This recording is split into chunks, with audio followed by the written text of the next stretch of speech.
Olá, a gente está olhando então a análise sintática top-down, né, que gera a árvore sintática partindo da raiz em direção às folhas.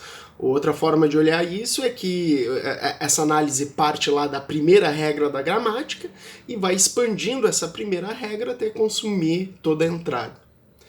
Bom, a gente viu então duas técnicas de implementação para análise top-down, né? O parser descendente recursivo e o parser recursivo preditivo. Ele é preditivo porque, de acordo com o símbolo que está lá na entrada, eu já sei automaticamente ali qual das regras da gramática eu tenho que expandir para consumir a entrada. Na aula de hoje a gente vai olhar um outro tipo de parser, um outro tipo de análise, que é a análise preditiva tabular. Ela é preditiva, então, né? Então, de acordo com o símbolo que está lá na entrada, eu já sei qual regra eu vou ter que aplicar. E, além disso, ele tem uma outra característica, que ele não é recursivo. Ele substitui a recursão por uma pilha explícita. Por isso, ele é mais rápido. Vamos dar uma olhada nisso, então. Então, a gente vai olhar uma análise preditiva que não é recursiva, que ao invés de usar a recursão, essa análise ela usa uma pilha explícita, ao invés dessas chamadas recursivas. E esse analisador ele implementa um autômato de pilha que é controlado por uma tabela de análise, uma tabela preditiva. Na tabela ela é preditiva porque eu cruzo ali o símbolo que está na entrada com o símbolo que está na pilha e ele já me diz automaticamente qual regra eu devo aplicar. E ele é preditivo, né, conforme a gente já conversou, porque eu preciso só olhar para o símbolo que está lá na entrada e eu já sei automaticamente ali qual das regras eu tenho que aplicar. Bom, para fazer essa análise, eu preciso montar uma tabela preditiva. Aqui está uma visão geral de como montar essa tabela, né? Esses passos eles estão bem alto nível. A gente vai olhar com mais calma em um exemplo como funcionam esses passos. Mas só para ter uma visão geral, então, de como se monta essa tabela preditiva, a primeira coisa que eu tenho que fazer é eliminar a recursão à esquerda e fatorar a gramática. Em seguida, eu tenho que calcular os conjuntos first e follow dessa gramática. A gente já viu isso em outros vídeos, tá? Bom, o terceiro passo é montar o esqueleto da tabela. Então eu vou começar a montar a minha tabela nomeando as linhas da minha tabela com os não terminais da gramática. E vou nomear as colunas de acordo com os terminais da minha gramática. Então a quantidade de linhas e colunas dessa tabela vai depender da quantidade de terminais ou não terminais que eu tenho na minha gramática. Bom, uma vez que eu tenho o esqueleto da minha tabela, eu começo a preencher essa tabela. Então, para preencher ela, a primeira coisa que eu faço é olhar para os conjuntos first. Então, para cada elemento do conjunto first, eu vou inserir a regra correspondente na tabela, né? Então eu olho ali o símbolo que um símbolo que está no conjunto first e vou colocar na minha tabela a regra correspondente que consome esse símbolo do conjunto first. Uma vez que eu preenchi minha tabela, né, de acordo com o conjunto first, eu olho para os conjuntos follow. Se, por exemplo, o conjunto first de uma regra T possui vazio, né? Dessa forma o símbolo que vai estar na entrada é o símbolo que segue o T. Então eu vou colocar a regra T gera vazio para todos os elementos que estão no conjunto follow de T. Então isso é somente para os conjuntos first, né? Quando o conjunto first contém vazio, significa que, bom, o vazio eu não consigo enxergar na entrada, né? Então significa que o símbolo que vai estar aparecendo na entrada é os símbolos que seguem essa regra, né? Então eu tenho que olhar daí para os conjuntos follow e para cada símbolo que está no conjunto follow, eu vou colocar a regra correspondente que gera vazio. Bom, eu sei que essa conversa, assim, de alto nível é meio difícil de entender. Então vamos dar uma olhada na prática, então, como é que a gente monta essa tabela preditiva. Bom, então eu tenho aqui a gramática que a gente vai trabalhar, ela é parecida com uma outra gramática que a gente já trabalhou aí, e aqui estão os conjuntos first e follow dessa gramática. A gente pode olhar aqui rapidinho, né? O first é mais fácil construir de baixo para cima, então o first aqui dessa regra com, a regra com só tem esse símbolo A, então o first de com vai ter A. A regra sec linha, né? Eu tenho, obviamente aqui eu tenho ponto e vírgula e tenho depois o vazio, né? Então o conjunto first de sec linha vai conter o ponto e vírgula e o vazio. Se eu olhar a regra sec, a primeira coisa que eu tenho aqui é o com, né? Então o first de sec vai ser a mesma coisa que o first de com, então eles vão ser iguais, né? O first de com tem A, o first de sec tem A. Agora olhando para o conjunto follow, né? Follow sec, sec é a primeira regra, então o follow de sec vai conter final de arquivo. Sec aparece também aqui, mas então o follow de sec é o follow de sec linha. A gente não começou a construir ainda o follow de sec linha, vamos começar a fazer ele aqui. Então o follow de sec linha aparece aqui, né? Então, dessa forma, o que eu tenho é que o follow de sec linha tem que ser equivalente ao follow do sec. Então, na verdade, ambos contêm final de arquivo. O follow do com, onde é que o com aparece? O com aparece aqui, né? Então, o follow do com tem que ser o first do sec linha. Eu vou colocar o ponto e vírgula, então. Como sec linha aparece no final, aliás, como o sec linha gera vazio, né, aqui, então nesse caso o sec linha não estaria aqui, o follow de com também tem que conter o follow de sec, ou seja, final de arquivo.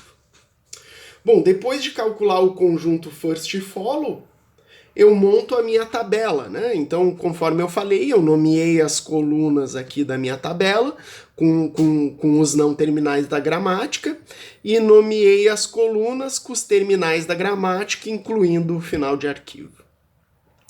Bom, agora eu tenho que construir essa tabela. Como é que eu faço isso? O primeiro passo é olhar para o conjunto first, né? Então, se a gente olhar aqui para o conjunto first, o first de sec contém azinho, né? Então, na minha tabela aqui, na posição aqui, ó, entre o sec e o azinho, eu vou colocar a regra do sec. Vamos dar uma olhada aqui no próximo slide, né? Então, eu tenho aqui, ó, first de sec contém azinho, certo? Então, aqui na minha tabela, quando eu cruzo sec com azinho, eu vou colocar a regra do sec, a alternativa do sec, que vai consumir esse azinho. Como o sec só gera, né, só tem uma alternativa, né, só gera com sec linha, então eu coloco aqui na posição sec azinho, eu coloco essa regra do meu sec. Bom, e com isso eu fechei aqui o conjunto first. Vamos olhar agora para o conjunto first do sec linha, né? A primeira coisa que eu tenho aqui é o ponto e vírgula. Se a gente olhar aqui para o sec linha, eu tenho duas alternativas, né? Ponto e vírgula sec ou vazio. Obviamente o que reconhece o ponto e vírgula é essa alternativa aqui. Então eu vou colocar essa alternativa na posição sec linha com ponto e vírgula. Vai ficar assim, né? Então eu tinha, né? No sec linha eu tinha o ponto e vírgula e coloquei então a alternativa sec linha consome ponto e vírgula sec nessa posição sec linha ponto e vírgula, coloquei essa regra aqui. Notem que o first do sec linha ele contém vazio. Nesse caso eu preciso olhar para o follow, né? Isso aqui significa então que toda vez que o meu sec linha gerar vazio, significa que o símbolo que vai estar na entrada é o final de arquivo. Então em sec linha final de arquivo eu vou colocar aqui a regra que o sec linha gera vazio, como está aqui, ó. Bom, com isso eu já consumi esse aqui, já consumi esse aqui. Agora eu tenho esse último conjunto first, né? O first de com contém A. Então eu vou aqui, ó, no com, no A, e vou colocar a alternativa do com, na qual ele vai consumir o A. Como o com só tem uma regra, eu vou colocar essa regra aqui e vou obter essa tabela que está aí. Então note que para o conjunto, eu só olho o conjunto follow, né? Então eu vou preenchendo a tabela de acordo com o conjunto first, e eu só olho para o conjunto follow nos casos em que o conjunto first contém vazio, né? Nesses casos eu tenho que olhar para o follow e inserir a regra que gera vazio como a regra para o símbolo de entrada ser o símbolo que está ali no conjunto follow. Bom, uma vez que eu tenho essa minha tabela, agora eu posso fazer a análise preditiva usando a pilha explícita, certo? Vamos dar uma olhada como é que funciona isso.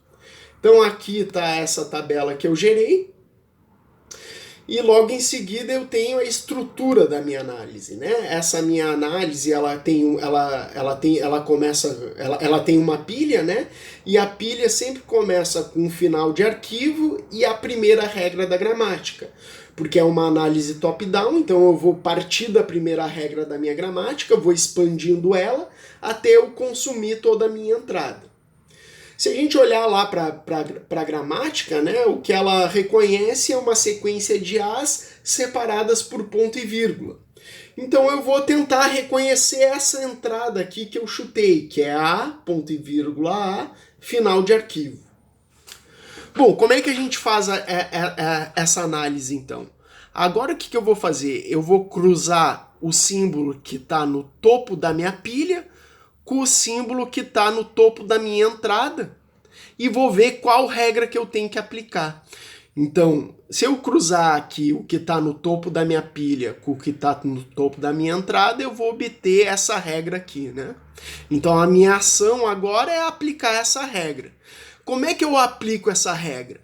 Eu vou substituir, então, o sec que está na minha pilha por esse lado direito aqui da regra sec. Um detalhe, né? Então eu vou fazer essa substituição, mas eu tenho que empilhar esses símbolos. Então eu vou inserir eles ao contrário. Vamos dar uma olhada como é que fica, então. Então notem que eu tinha sec, certo? Na minha pilha. E eu vou substituir o sec por com sec linha.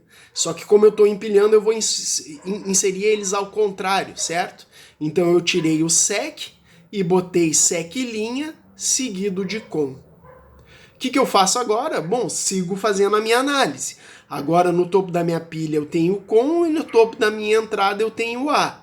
Se eu cruzar o com o Azinho, eu vou obter essa regra aqui, que vai ser então a minha ação. Então o que eu tenho que fazer agora? Eu tenho que tirar o com da minha pilha e substituir ele pelo Azinho. Então tirei o com e botei o Azinho na minha pilha. Notem que agora o que eu tenho aqui? Eu tenho o Azinho no topo da minha pilha e tenho o Azinho no topo da minha entrada. Então significa que eu reconheci esse Azinho. Quando eu reconheço esse Azinho, eu tenho que tirar ele tanto da minha pilha quanto da minha entrada. Eu vou então tirar o Azinho, né? Se eu tirar o Azinho da minha pilha e da minha entrada, eu vou ficar só com sec linha, e a minha entrada agora vai ser ponto e vírgula A, final de arquivo. Então notem que eu vou fazendo isso até consumir toda a minha entrada. Então vamos continuar aqui. Se eu cruzar sec linha com o ponto e vírgula, certo? Se eu cruzar o sec linha com o ponto e vírgula, eu vou obter essa regra aqui, que vai ser a minha próxima ação. Então eu tenho que substituir o sec linha por ponto e vírgula sec, ao contrário, né, na minha pilha. Então tirei o sec linha que estava e botei sec ponto e vírgula. Notem que agora eu tenho ponto e vírgula no topo da pilha e tenho ponto e vírgula no topo da entrada. Então eu vou reconhecer o ponto e vírgula e vou tirar ele tanto da minha pilha quanto na minha entrada. Vou ficar então na minha pilha com sec e na minha entrada A. Se eu cruzar na minha tabela sec com Azinho, eu vou obter essa regra, que vai ser então a minha próxima ação. De novo, tem que substituir o sec pelo lado direito da regra SEC invertido. Então agora a minha pilha vai ter SEC linha com e na minha entrada tem A. Se eu cruzar na minha tabela com o Azinho, eu vou obter essa regra que vai ser a minha próxima ação.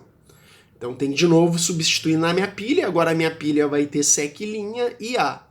Notem que agora na minha entrada e na minha pilha, no topo da pilha e na minha entrada eu tenho o Azinho, então eu vou reconhecer o Azinho e vou tirar ele dos dois lados. Então agora eu tenho SEC linha na minha pilha e tenho final de arquivo na minha entrada. Se eu cruzar SEC linha com final de arquivo, a regra a ser aplicada é SEC linha gera vazio. Então isso significa que eu tenho que tirar o meu SEC linha da pilha. E agora na minha pilha, notem que eu tenho, tanto na minha pilha eu tenho final de arquivo, quando na minha entrada eu tenho final de arquivo. Isso significa então que eu consegui reconhecer toda a minha entrada, consegui fazer a análise top-down e aquela entrada respeita as regras da minha gramática. Só umas observações, Essa análise preditiva tabular, ela é também chamada de análise LL1, certo? E isso vocês encontram também aí nos livros, O que quer dizer LL1? Que ele faz a leitura da direita para a esquerda, por isso o primeiro L, de left to right, ele faz a leitura da esquerda para a direita. A derivação da árvore, derivação ali das regras, ele sempre faz a derivação mais à esquerda, ou leftmost derivation, esse é o segundo L, E o 1 significa que ele precisa, para fazer essa derivação, ele precisa olhar apenas um símbolo da entrada, E para toda a gramática que eu consigo montar aquela tabela, ou seja, quando eu monto a tabela não tem nenhum conflito, eu tenho apenas uma regra em cada posição na minha tabela, eu posso dizer então que aquela gramática também é LL1. Ou seja, essa gramática que a gente estudou, ela é LL1, porque em cada posição da minha tabela eu tenho aqui somente uma regra. Na sequência dos slides, eu fiz um outro exemplo para vocês darem uma olhada, Então eu fiz todo o exemplo, first follow, montei a tabela e fiz a análise para uma entrada. Beleza? Era isso que eu tinha para mostrar para vocês hoje. Um abraço e até a próxima.